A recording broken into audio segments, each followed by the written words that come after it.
Hello dear student, welcome once again in our YouTube channel. तो यहाँ पे हम देखिए अपने टेलीग्राम ग्रुप पे ना लाइव डिस्कशन करते हैं। जैसा कि आपका एमएससी बॉटनी का एग्ज़ाम पास आ गया है एकदम से, तो आप अगर हमारे टेलीग्राम ग्रुप पे नहीं है ना, ज्वाइन हो जाइएगा। 6:30 बजे वहाँ पे हम क्विज करते हैं और उसके बाद 7 बजे तो हमारे ऐप पे टेस्ट होता है। ऐप पे इनरोल जो है वो लोग करते हैं, जो लोग नहीं इनरोल हैं वो 600 रुपये का टेस्ट सीरीज है, ज्वाइन कर लेंगे तो वहाँ पे पॉइंटर सीरीज के नोट्स मिल जाएंगे, ऑडियो नोट्स भी है और ढेर सारे। इसके साथ साथ हमारे टेलीग्राम ग्रुप पे 7:30 बजे डेली हम लाइव क्लास करते हैं और वहाँ पे हम PYQ से डिस्कशन करते हैं। मतलब जितना भी किसी पॉइंट से क्वेश्चन बनता है वो हम डिस्कस करते हैं 7:30 से मोस्टली 8 बजे तक। तो वहाँ पे आप ज्वाइन कर सकते हैं, आपके दोस्तों को ज्वाइन करा सकते हैं, फ्री है वो, है ना। तो चलिए हम शुरू करते हैं। डेली ये क्लास हमारे टेलीग्राम ग्रुप पे होंगी ही, प्लस हम इसको यूट्यूब पे भी अपलोड कर देंगे ताकि जो लोग टेलीग्राम ग्रुप पे ना ज्वाइन कर सके वो यहाँ पे यूट्यूब पे देख सके। लाइक कमेंट वीडियो को कर दीजिएगा, चैनल पे नए हो तो सब्सक्राइब कर दीजिएगा। तो चलिए शुरू करते हैं। पहला क्वेश्चन यहाँ पे है कि क्लोरोप्लास्ट में जीनोम कैसा होता है। सिंगल स्टैंडर्ड होता है, डबल स्टैंडर्ड होता है, कैसा होता है क्लोरोप्लास्ट का जो जीनोम होता है? डबल स्टैंडर्ड या single standard? Okay, double standard. Circular. याद रख लेना, क्लोरोप्लास्ट का जो जीनोम होता है, क्लोरोप्लास्ट हो गया, माइटोकांड्रिया हो गया, बैक्टीरिया हो गया, इन सभी का डबल स्टैंडर्ड सर्कुलर होता है। एक होता है इंडोसिम्बियोटिक थ्योरी। तो ऐसा कहा जाता है कि ये जो क्लोरोप्लास्ट माइटोकांड्रिया ओरिजिनेट हुए हैं, इंडोसिम्बियोटिक थ्योरी के थ्रू ओरिजिनेशन इनका हुआ है। मतलब कहा जाता था कि पहले कुछ फोटोसिंथेटिक बैक्टीरिया थे, तो अगर एक फोटोसिंथेटिक बैक्टीरिया ने दूसरे फोटोसिंथेटिक बैक्टीरिया को खा लिया तो वो क्लोरोप्लास्ट बन गया, और जो रेस्पायरेशन करने वाले बैक्टीरिया थे वो अगर इनगल्फ हुए तो माइटोकांड्रिया बना। सिंपर एंड मुर्गेलिस ने बताया था, तो यही चीज था, ये आपको याद करना है। अब देखो ना, सेल वाल, यहाँ पे क्वेश्चन है कि एक्चुअली में कि प्लांट का सेल वाल किससे मिलके बना होता है? प्लांट का सेल वाल किससे मिलके बना होता है, आप बताइए। That is the cellulose. Cellulose is the polymer of beta D glucose, जिसे हम डाइजेस्ट नहीं कर पाते हैं ना। हाँ, आप सेलुलोज अच्छे तरीके से कहोगे, हेमी सेलुलोज। पेक्टिन तो मिडिल लैमेला में रहता है। तो अब देखो सेल वाल है, तो आपको बताना है कारा का सेल वाल किससे मिलके बना होता है। कारा का सेल वाल, कारा का सेल वाल बताइए किससे मिलके बना होता है। कैल्शियम का। ये सिलिका कहां से बता रही है भाई? डायटम का सेल वाल बताइए। डाई एटम का सेल वाल किससे मिलके बना होता है? हाँ, डायटम का सिलिका होता है। ठीक है। और आपको ये बताना है कि ये जो मिडिल लैमेला होता है वहां पे कौन सा एलिमेंट मिलता है पेक्टिन के साथ में?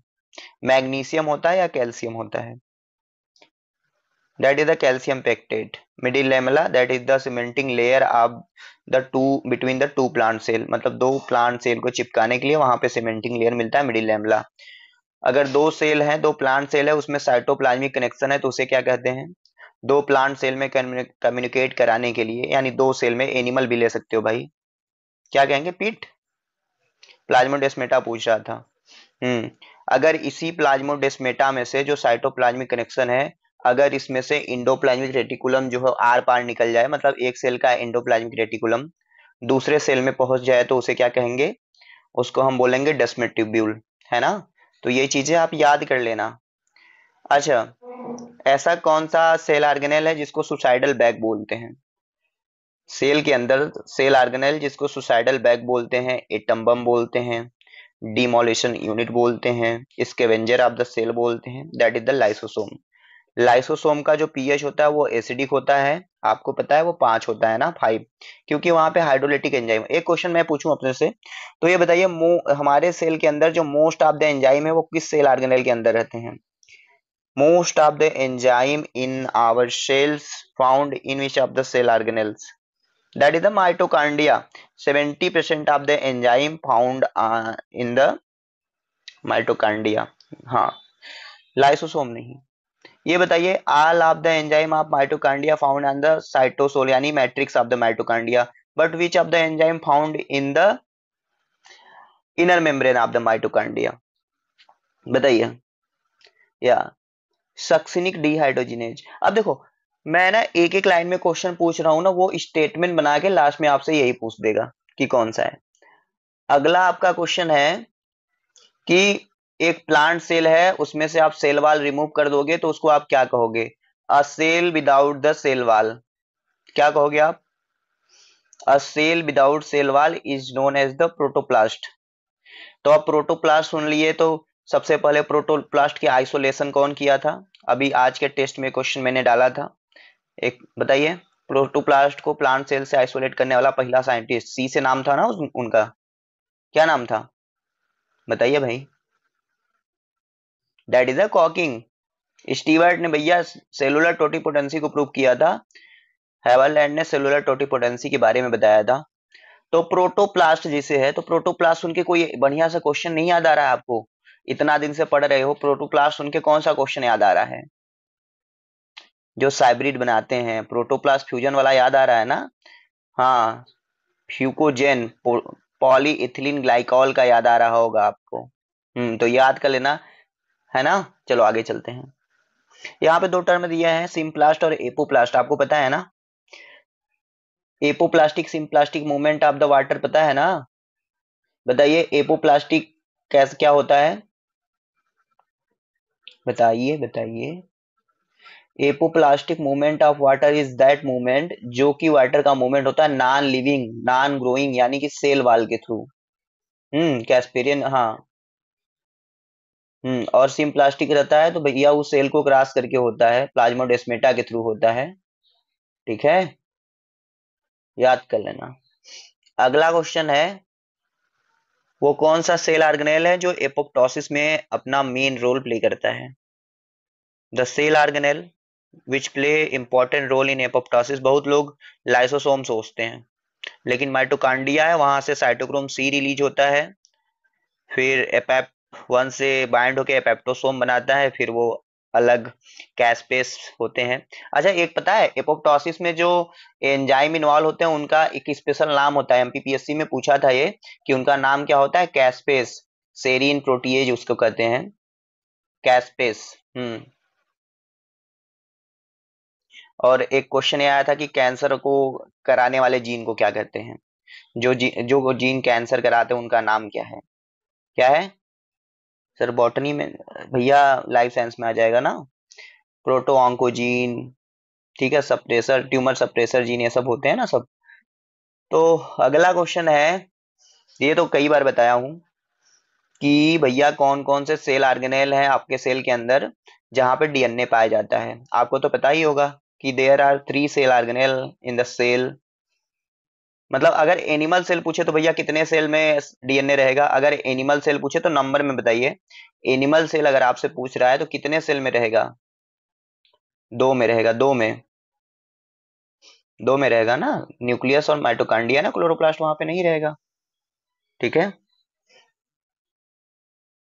अच्छा एक बहुत बताइए, प्रोकैरियोटिक और यूकैरियोटिक में क्या क्या चीजें हैं जो एकदम कॉमन है, कोई बदलाव नहीं है, मेन मतलब कभी बदल ही नहीं सकता, कुछ भी हो जाए वो कॉमन रहेगा प्रोकैरियोटिक और यूकैरियोटिक सेल में? सिमिलरिटी बतानी है भाई। प्लाज्मा मेम्ब्रेन बदल सकता है किस लेवल पे? चलो एक लोगों ने बताया कि प्लाज्मा मेम्ब्रेन, मोनालिसा ने। आप बताइए प्लाज्मा मेम्ब्रेन प्रोकैरियोटिक का है यूकैरियोटिक है, कहाँ किस लेवल पे डिफरेंस होता है भाई? कहाँ के लेवल पे डिफरेंस होता है बताइए? हाँ, ईथर लिपिड में बदलाव होता है, ईस्टर और हाँ ईथर बॉन्डिंग। मैं जेनेटिक कोड की बात कर रहा था भाई। हाँ, हैप्लॉइड्स भी होते हैं, मैं जेनेटिक कोड की बात कर रहा था, वो सेम ही होते हैं। अगला है, अच्छा राइबोसोम किन किन किन चीजों से मिलके बना होता है? राइबोसोम के कंपोनेंट कौन कौन से हैं? राइबोसोम के कंपोनेंट बताइए। आरएनए और प्रोटीन रहेगा। अच्छा ये सब तो देखो, अभी आपका एग्जाम पास है तो ये सब चीजें तो आप जानते ही होंगे कि अ, जैसे हमारे सेल के अंदर जो अलग अलग सेल ऑर्गेनेल हैं उनका क्या फंक्शन है, सब पता है ना? जैसे फिर यहाँ से एक क्वेश्चन आएगी भैया, सिनेप्सिस कब होता है? सिनेप्सिस बताइए, सिनेप्सिस किस सब स्टेज में होता है? सिनेप्सिस बताइए। जाइगोटीन में। Synapses means pairing of the homologous chromosome, फिर सिनेप्सिस हो जाएगा, पेयरिंग हो जाएगा, उसके बाद आएगा पैकाइटीन, फिर पैकाइटीन के बाद पैकाइटीन में क्या होगा? होगा crossing over, exchange of arm of homologous chromosome between non sister chromatid. फिर उसके बाद डिप्लोटीन आएगा, फिर भैया हमारा क्या बनेगा, टर्मिनलाइजेशन होगा, एक्सेप्ट कियाजमेटा का फॉर्मेशन होगा, है ना। एक एक देखो ना, बहुत लोग हैं बहुत पढ़ रहे होंगे अभी, कह रहे होंगे किताब पढ़ लो ये वो, लेकिन भैया एग्जाम की देखो एक डिमांड है, एग्जाम में स्पेशल स्पेशल चीजें पूछी जाती है, नहीं कि सारा वो सेल बायोलॉजी उठा के, जैसे आज मैं ब्रायोफाइटा डिस्कस करने वाला था, तो मैं आपको बताऊं ब्रायोफाइटा से they will ask hardly one question और मोस्टली टू क्वेश्चन। पहला क्वेश्चन रहेगा स्फेगनम से और दूसरा क्वेश्चन रहेगा स्पोरोफाइट से, कि ऐसा कौन सा ब्रायोफाइटा है जहां पे स्पोरोफाइट में ओनली कैप्सूल होता है, फूड सीटा एब्सेंट होता है, या पूछेगा रिसिया का एक्वाटिक स्पीसीज। तो सिंपल आएगा भाई, बहुत टफ नहीं है आपको जाना है कि कोई, अरे हाँ मैं आउट करवा देता हूँ, आप एग्जाम के बाद देख लेना, यही सब क्वेश्चन रहेंगे, ठीक है। कैलिप्ट्रा एप्लॉयड होता है। तो कुछ देखो चैप्टर है उनको लेके आपको परेशान, बहुत बेसिक पूछेंगे, बहुत टफ नहीं, टफ पूछेंगे तो वो कोई नहीं कर पाएगा। चलो दूसरा क्वेश्चन है जेनेटिक्स से, भैया बताना है कि जब नॉन एलेलिक लेवल पे एक जीन दूसरे जीन की एक्टिविटी को सप्रेस कर देता है तो उस जीन को क्या कहते हैं जिसकी एक्टिविटी सप्रेस होती है। जो गलत बताएगा उसको टॉफी मिलेगा। इन्होंने तो पूरा बता दिया। हाइपोस्टैटिक जीन कहेंगे, क्वेश्चन में ध्यान से सुना करो, जिसकी एक्टिविटी सप्रेस हो रही है, हाइपोस्टैटिक। देखो ये यहाँ से ना क्या पूछेगा जेनेटिक्स से, मैं बता दूं ये रेशियो देखो आज के क्वेश्चन में था ना, जो ए पे हम टेस्ट कराए थे वहां पे रेशियो वाला क्वेश्चन आपने किया होगा। तो जैसे डोमिनेंट इपिस्टेटिस का रेशियो क्या है बताइए, डोमिनेंट इपिस्टेटिस का रेशियो। हाँ, अरे भाई 15 एक क्या बता रहे हो, डुप्लीकेट का है वो। डोमिनेंट इपी, भैया आकांक्षा, रोहिणी, ये भैया डुप्लीकेट का है ना। डोमिनेंट इपिस्टेटिस 1231, रिसेसिव इपिस्टेटिस क्या है, वॉइस कट हो रही है, अब जा रही है, अब जा रही है वॉइस, यही अगल बगल के लोग बड़े तेज हो गए भाई, हॉट स्पॉट ऑन था पकड़ा लिए। अब सही है ना। हाँ, रिसेसिव इपिस्टेटिस का बताइए रेशियो, रिसेसिव इपिस्टेटिस का। हॉट स्पॉट ऑन था ना, कोई पकड़ा लिया था चोरी से मोबाइल का हॉट स्पॉट। चलो कम्प्लीमेंट्री का बताना, कम्प्लीमेंट्री का बताना, कम्प्लीमेंट्री का, कम्प्लीमेंट्री जीन एक्शन इतना है कि रेशियो भी नहीं लगाते, 57 97 लिख दे रहे हैं बड़े, मतलब ये काम, ये दो ठो बिंदु ना लगा के पता नहीं कितना टाइम बचा ले रहे हैं ना। ये बताओ लीथल जीन का रेशियो कोई बताना चाहेगा यहाँ पे, lethal gene ratio, anyone. Good धैर्य, 2:1 नहीं पूछेगा भाई। अगला हमारा क्वेश्चन है,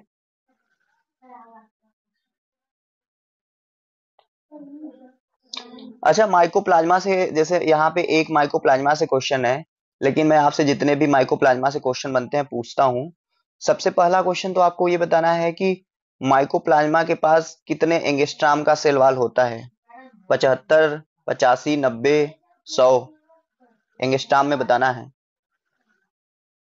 जीरो, बताइए भाई, एब्सेंट होता है ना। तो हमारा माइकोप्लाज्मा एक ऐसा भैया बैक्टीरिया है कह सकते हैं जिसके पास सेल वॉल नहीं होता।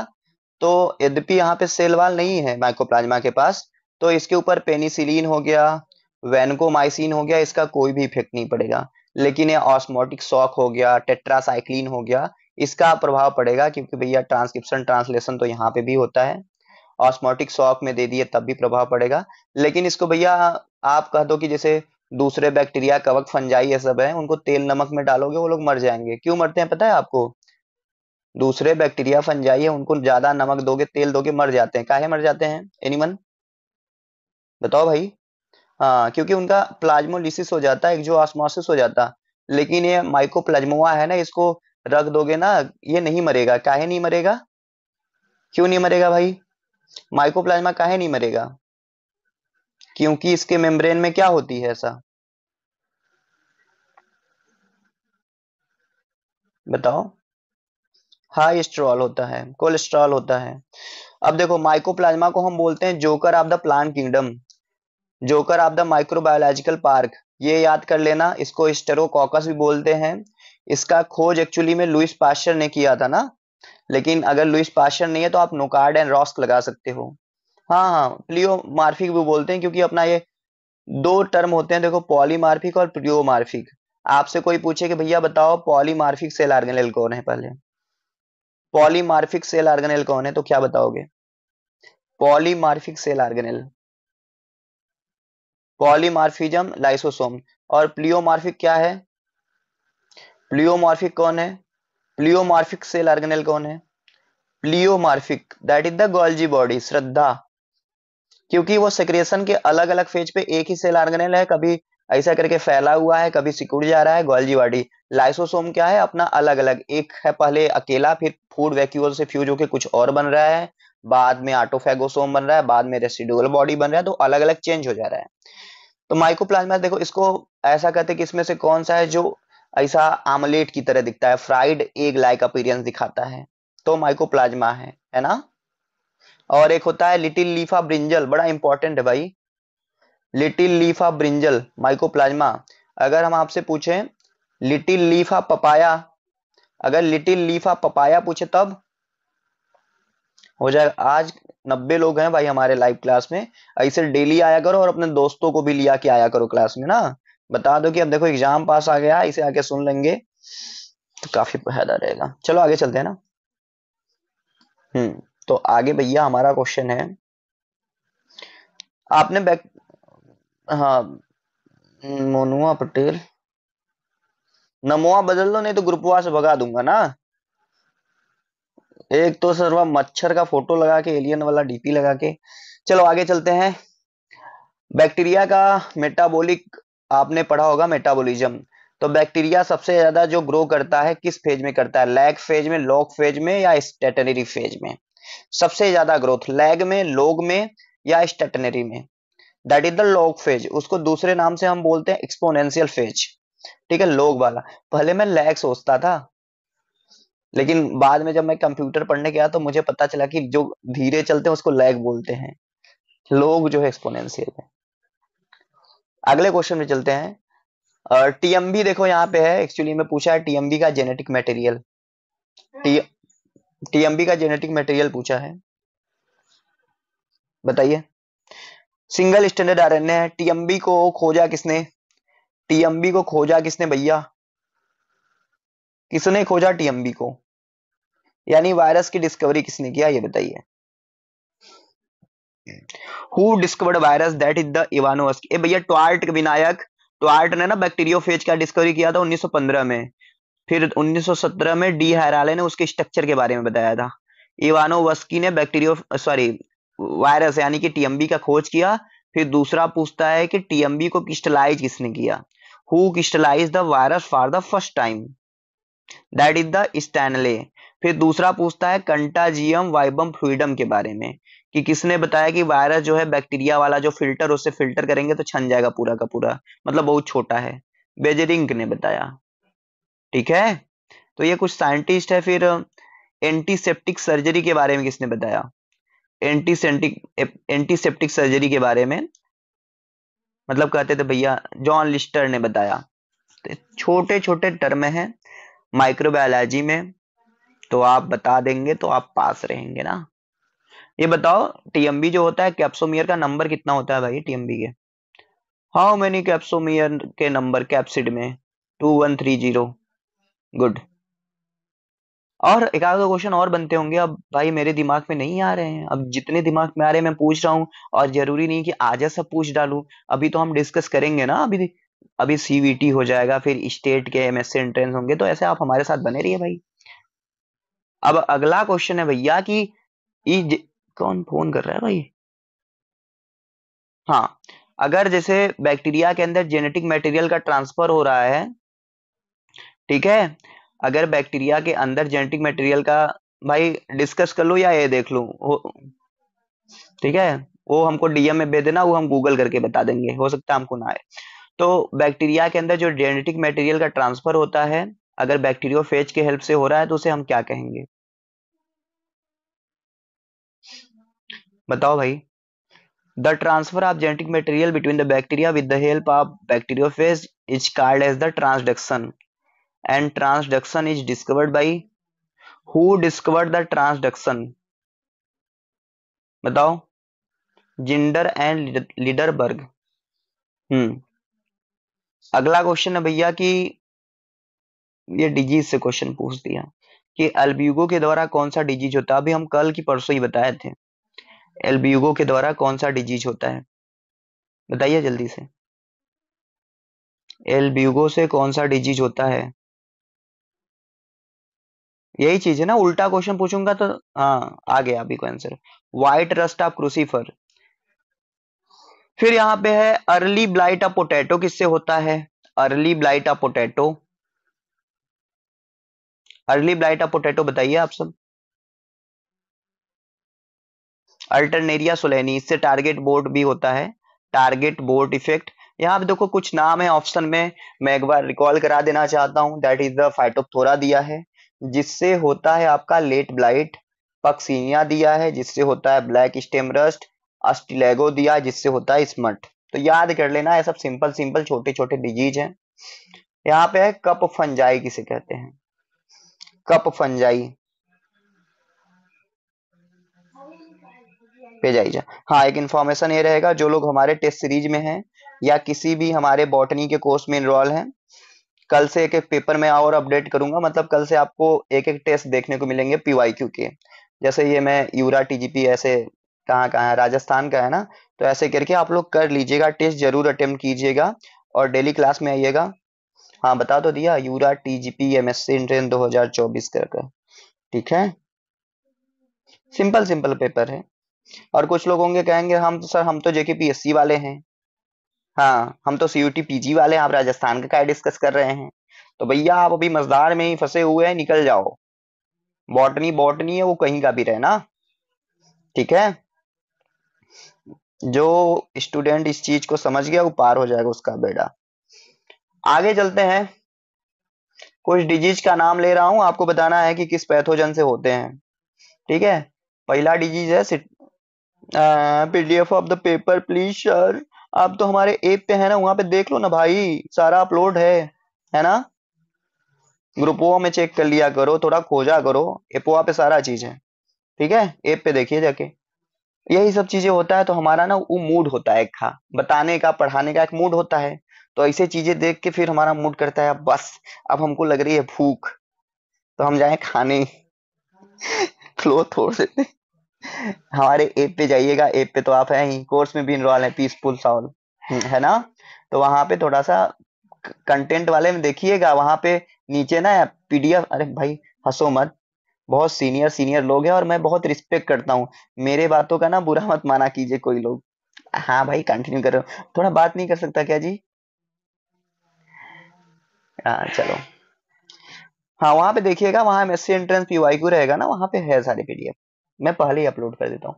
चलो, यहाँ पे है मोजैक डिजीज। तो मोजैक डिजीज किससे होता है? बैक्टीरिया से, फंजाई से, एल्गी से, या माइकोप्लाज्मा से? मोजैक डिजीज क्या हुआ? सर आपका चैनल है, यू आर नहीं सर, आपका चैनल है, यू आर फ्री। हाँ हाँ, वो तो नहीं भाई, इधर उधर की बातें तो नहीं करता हूँ। वायरस, हाँ वायरस से होता है मोजैक। और डाउनी मिल्ड्यू किससे होता है? बहुत लोग हमारे कलसिया में आते हैं, पढ़ने ही नहीं आते, बतिया सुनने आते हैं, ये हमको पता है। हाँ, परनोस्पोरा से होता है डाउनी मिल्ड्यू। यहाँ पे कुछ एल्गी से स्टेटमेंट दिए गए, और ये क्वेश्चन ना मैं 2024 में देखा, कम से कम 4-5 जगह आया सेम टू सेम। मैं ऑप्शन पढ़ रहा हूँ, आप बताना सही है कि गलत है ना। एगार एगार इज प्रोड्यूस फ्रॉम ग्रेसिलेरिया, सही बात है या गलत बात है? एगार एगार किससे हुआ? सही है ना। फिर अगला दिया है mannitol is reserve food in Rhodophyceae. Mannitol जो है रोडोफाइसी में पाया जाता है। दरवाजा थोड़ा बंद कर दो तो। हाँ, अगला क्वेश्चन है कि क्लोरोफाइसी के अंदर जो सेक्सुअल रिप्रोडक्शन है वो किस तरीके का होता है? ऊगैमस, एनाइसोगैमस, आइसोगैमस या आल? क्लोरोफाइसी के अंदर सभी तरीके का होता है। आपको बताना है क्लेमाइडोमोनास का एक ऐसा स्पीसीज का नाम जहां पे एनाइसोगैमी पाया जाता है। The name of species of Chlamydomonas in which anisogamy reported, that is the brownie. अगर वही उगैमी देखे तो कॉक्सीफेरा है। ठीक है, चलो आगे चलते हैं। केल्प करके है, केल्प करके एल्गी का ग्रुप होता है। पूछा है कि भैया किस ग्रुप के एल्गी हैं केल्प। केल्प जो है वो किस ग्रुप के हैं? ब्राउन एल्गी हैं। अगला है भैया, पूछा है कि आपको एक ऐसे एल्गी का नाम बताना है जो सिनोबिया है लेकिन नॉन मोटाइल है। वालवाक्स बता देते लेकिन नॉन मोटाइल दे दिया। ऑप्शन में वालवाक्स है लेकिन नॉन मोटाइल पूछा है। यूड्रिना मोटाइल है, हाइड्रोडिक्टियान है ऑप्शन में। एक और एल्गी है पेडिएस्ट्रम। ठीक है, कुछ लोग यहाँ पे तो ऐसे भी होंगे जो मैं बोल रहा हूँ ना सोच रहे होंगे सर कौन से एल्गी का नाम बोल रहे हैं सर, एक बार मीनिंग बता दीजिए। धीरे धीरे समझ में आने लगेगा। चलो आगे चलते हैं ना। हाँ, जो स्पोर मदर सेल है ब्रायोफाइटा के अंदर वो हैप्लॉइड है कि डिप्लॉयड है?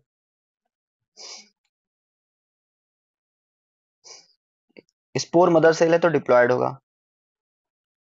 जिम्मा कप, ऐसा कौन सा ब्रायोफाइटा है जहां पे जिम्मा कप पाया जाएगा? जिम्मा कप मार्केंसिया, याद कर लेना मेल और फीमेल दोनों प्लांट में पाया जाता है ना। मेल रहे फीमेल रहे दोनों में जिम्मा कप बनता है। यहाँ पे तीन चार और ब्रायोफाइट है, जैसे एंथोसिरास दिया है तो एंथोसिरास के बारे में भी चीजें आप याद कर लेना कि इसको स्टोन वार्ट बोलते हैं क्योंकि इसका जो स्पोरोफाइट होता है ये सिंग की तरह होता है। इसके थैलस में इसके थैलस में जो होता है कौन सा एल्गी रहता है?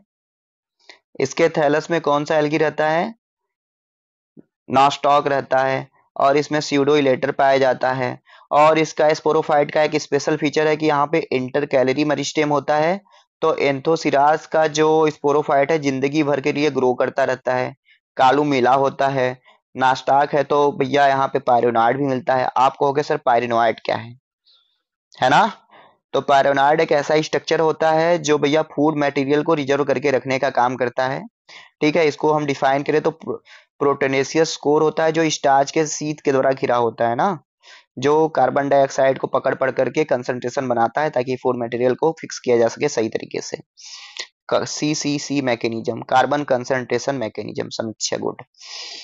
हम्म अगला क्वेश्चन है भैया, how many peristome teeth found in funaria in ऊपर एंड नीचे, मतलब दोनों रो में कितने नंबर में टीथ रहेंगे जोड़ के बताना है।